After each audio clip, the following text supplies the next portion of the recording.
Good morning students. आज की इस कॉन्टिन्यूड वीडियो में जो हम पढ़ रहे हैं through the eyes of the travellers में अकाउंट्स में, उसमें आज हम जो करने जा रहे हैं वो है फ्रांसिस्को बर्नियर और doctor with. You can see the picture of Francisco Bernier और doctor with.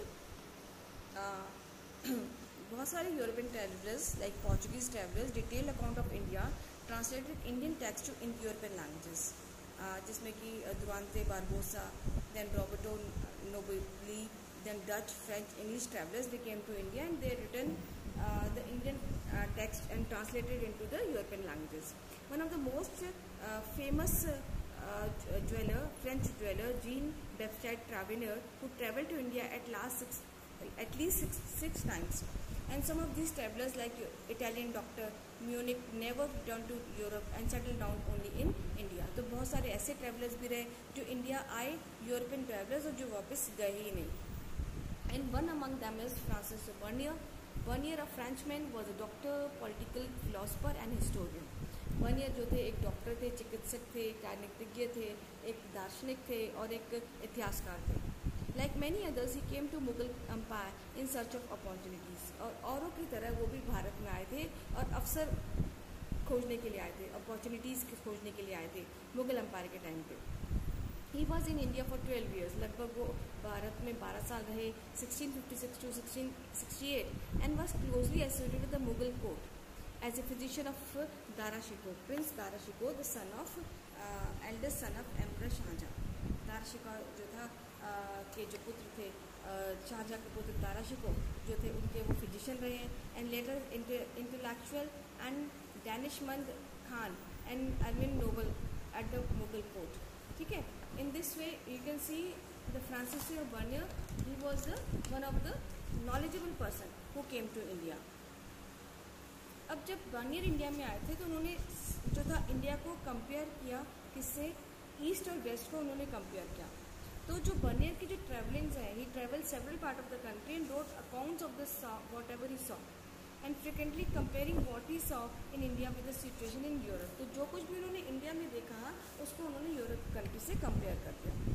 He dedicated his major writing to Louis 16, the king of France. जो कुछ भी लिखा उन्होंने लुइस 16, आपने क्लास 9 में लुइस 16 के बारे में पढ़ा है ना बच्चों. तो फ्रांस के जो शासक थे लुइस 16, उनके बारे में उन्होंने लिखा और उसकी जितनी भी राइटिंग्स थी उनको डेडिकेट की और उसको उनके शासन को इंडिया के रूल से कंपेयर किया. In virtually even instance, Bernier described what he saw in India as a bleak, boring, empty situation in comparison to. तो उन्होंने कहा कि इंडिया बिल्कुल पिछड़ा हुआ था, बिल्कुल खाली था, एम्प्टी था, as compared to development in Europe. As we will see, this assessment was not always accurate. However, when his work was published, Bernier writings became extremely popular. लेकिन जब उसकी जो Bernier की जो writings छपी वो बहुत ज़्यादा popular हो गई. Then Bernier works in France in 1670 and 71, translated to English, Dutch, German and Italian within the next 5 years. और अगले 5 सालों में जो बर्नियर का जो वर्क था वो पब्लिश हुआ फ्रांस में 1670 और 71 में, एंड जो कि ट्रांसलेट हुआ इंग्लिश में, डच में, जर्मन में, देन इटालियन ऑल्सो. ठीक है. Then between 1670 and 1725, his account was reprinted 8 times in France. और उनका जो अकाउंट्स है वो रीप्रिंट हो गया था. And in 1684 it had been reprinted thrice in English also. This was in marked Persian which circulated not before Arabic and the journal. ठीक है. अब जो बर्नियर थे उन्होंने कहा and the degenerated East. If Ibn Battuta chose to describe everything that impressed and excited him because of his novelty, Bernier belonged to different intellectual tradition. अगर Ibn Battuta ने India के जितने भी एक्साइटेड एरियाज थे उनको describe किया था, लेकिन वही बर्नियर की जो थिंकिंग थी, जो आइडियाज थे वो एकदम डिफरेंट थे. ठीक है. He was far more preoccupied with comparing and contrasting what he saw in India with the situation in Europe in general. तो उसने जो कुछ भी इंडिया में देखा, जैसा देखा, उस सिचुएशन को उसने यूरोपियन कंट्री से कंपेयर किया in general. And in France focusing on situation which he consider depressing. उसको ये बहुत डिप्रेसिंग लगा इंडिया की सिचुएशन को देखते हुए. His idea seems have been to influence the policy makers and the intelligentsia to ensure that they made what he considered the right decision. Bernier travels in Mughal empire, उनकी जो book का नाम है travels in Mughal empire, a detail observation and critical sights. हमने पढ़ा था कि अल-ब्रूनी की बुक का नाम था किताबुल हिंद। देन जो मोरक्को से आए थे, कौन थे, इब्न बतूता, उनकी बुक का नाम था रहीला। ऐसी बर्नियर जब इंडिया में आए थे तो उनका बुक का नाम था travels in the Mughal empire. And उन्होंने वॉट एवर हिज ऑब्जर्वेशंस जो उन्होंने देखे उनको क्रिटिकली उनको एनालिसिस किया। उन्होंने कंपेयर किया इंडिया के मुगल एम्पायर को कंटेम्प्रेरी यूरोप से। Then he emphasise the superiority of the European society. उन्होंने कहा भाई जो यूरोपियन सोसाइटी थी वो बहुत, उसका दबदबा बहुत ज़्यादा था। अब आते हैं कि जो बर्नियर थे उन्होंने लैंड ओनरशिप पे क्वेश्चन किए। According to Bernier, one of the fundamental difference between Mughal India and Europe was lack of private property in Indian society, कि इंडियन सोसाइटी में प्राइवेट प्रॉपर्टी नहीं थी, पूरा कंट्रोल मुगल शासकों का रहता था। He had a firm believe in virtues of private property, जबकि वो प्राइवेट प्रॉपर्टी में बहुत विश्वास करते थे। Crown ownership of land was harmful for both state and it's people. तो बर्नियर के अनुसार ये माना जाता था कि जो ओनरशिप है वो क्राउन की यानी कि राजा की है लैंड पर, जो कि दोनों के लिए नुकसानदेह, राज्य के लिए भी और पीपल के लिए भी। He thought that the Mughal emperor own all land and distributed among the noble. वो कहते थे कि जो मुगल दरबारी राजा है वो पूरी की पूरी लैंड अपने आप ओन, अपना उसमें स्वामित्व रखता है और अपने अपने नोबल्स को वो बांट देता था। He argue that the land crown ownership could not be pass on to the children. और ये उसने इस बात पे भी बहस की कि आर्ग्यू किया कि जो क्राउन ओनरशिप है वो अब उसके बच्चों में पास नहीं होनी चाहिए। So they were adverse on long term investment in subsidence and expansion of production. और इसका दीर्घायु यानी कि दीर्घ लॉन्ग टर्म इन्वेस्टमेंट जो है वो एडवर्स इफेक्ट देता है अगर वो संपत्ति उसके बच्चों को चली जाती है। The absence of private property prevented the emergence of class of improving land law. अब अगर मान लो कंट्री में प्राइवेट प्रॉपर्टी आ जाती है तो इससे क्या हो जाएगा कि कंट्री में जो इम्प्रूविंग लैंडलॉर्ड्स हैं, जब जमींदार हैं, वो नहीं बढ़ेंगे। And it was in western Europe to maintain and improve the land. और ये सब प्राइवेट प्रॉपर्टी जो थी वो वेस्टर्न यूरोपियन कंट्रीज में थी, जिससे कि उनके लैंड क्या थे, इम्प्रूव थे लोगों के। Is it clear? It had ruined the agriculture and oppressed peasants and living standard of all sections in society except the ruling class. तो अगर कोई मजे में था भारत में मुगल काल में तो वो केवल रूलिंग क्लास थी अकॉर्डिंग टू बर्नियर। और इससे क्या हो रहा था, जो एग्रीकल्चर है और जो पीजेंट्स थे या अदर सेक्शन सोसाइटी थे वो अप्रेस हो रहे थे, उन पर बहुत ज़्यादा अत्याचार हो रहे थे, जिसका विरोध बर्नियर ने अपनी इस पुस्तक में उसका जिक्र किया है। जो बर्नियर थे he describe the social condition of India. ठीक है, Bernier describe Indian society as consisting of undifferentiated masses. कुछ तो बहुत कम जो थे वो रिच थे और पावरफुल थे, ठीक है, जबकि वाइड गैप था रिच और पुअर के बीच में। He said there was no middle state in India. और उनके अनुसार इंडिया में कोई भी मिडिल स्टेट नहीं था, या तो बहुत रिच थे या बहुत गरीब थे। जो रिच थे उनकी पॉपुलेशन कम थी और जो गरीब थे उनकी पॉपुलेशन ज़्यादा थी according to Bernier. Bernier description on Mughal emperor and his subject. Bernier described Mughal empire as the king of beggars and barbarians. कहा कि भिखारियों और barbarians कौन है, लूट मार वाले लोगों की दुनिया थी Mughal empire. In the cities and the towns were ruined, कि कहा कि शहर और नगर खत्म हो चुके थे, and contaminated with ill air, जहाँ पे दूषित इल मतलब बीमार हवा थी, and its field overspread with bushes and full of pestilential marshes, है ना, बुशेज जो थी वो और चारों तरफ फैली हुई थी। He attribute all these problems to the crown ownership of land. इसका एकमात्र कारण था क्राउन ओनरशिप ऑफ लैंड का होना। Then Bernier says that there was practice of crown ownership of land, no private ownership of private property वहाँ पे नहीं थी।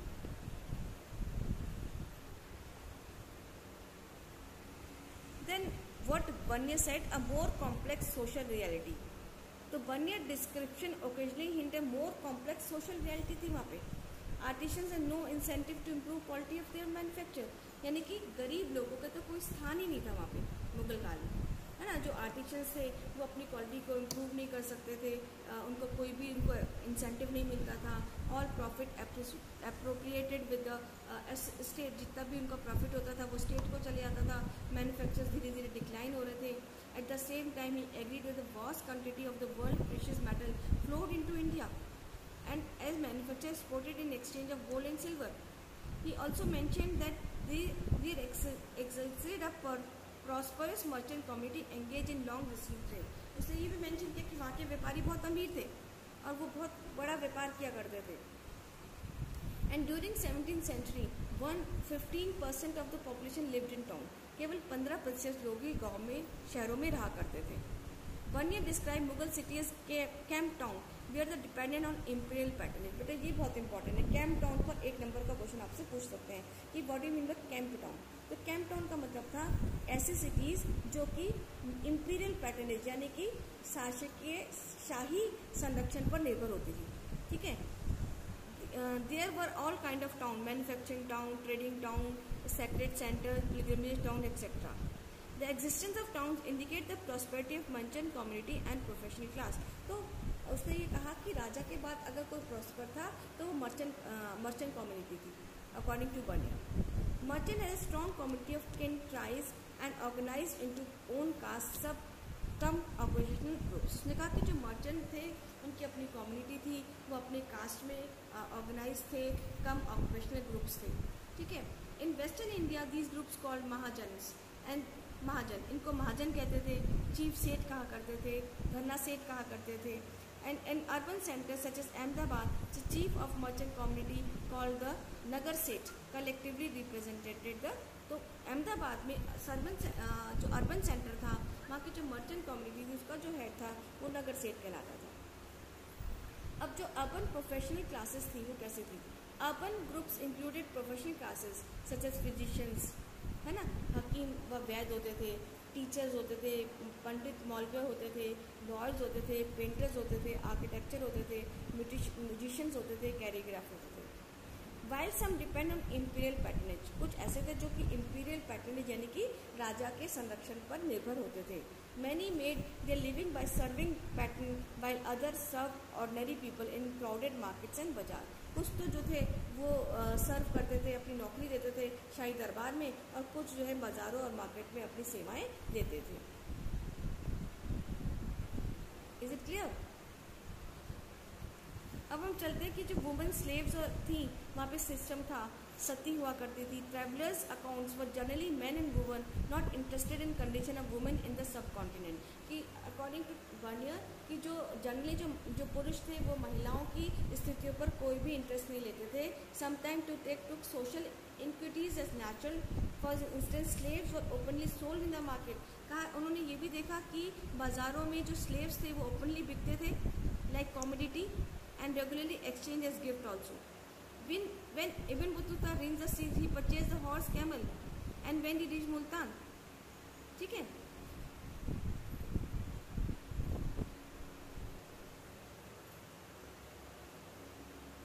तो इब्न बतूता यहाँ पे बात कर रही हूँ. बर्नियर ने अगर ट्रैवलर अकाउंट में देखें तो इब्न बतूता ने भारतीय समाज में डिस्कस किया सती और स्लेव प्रथा को. ठीक है, कि बाजारों में बिकते थे.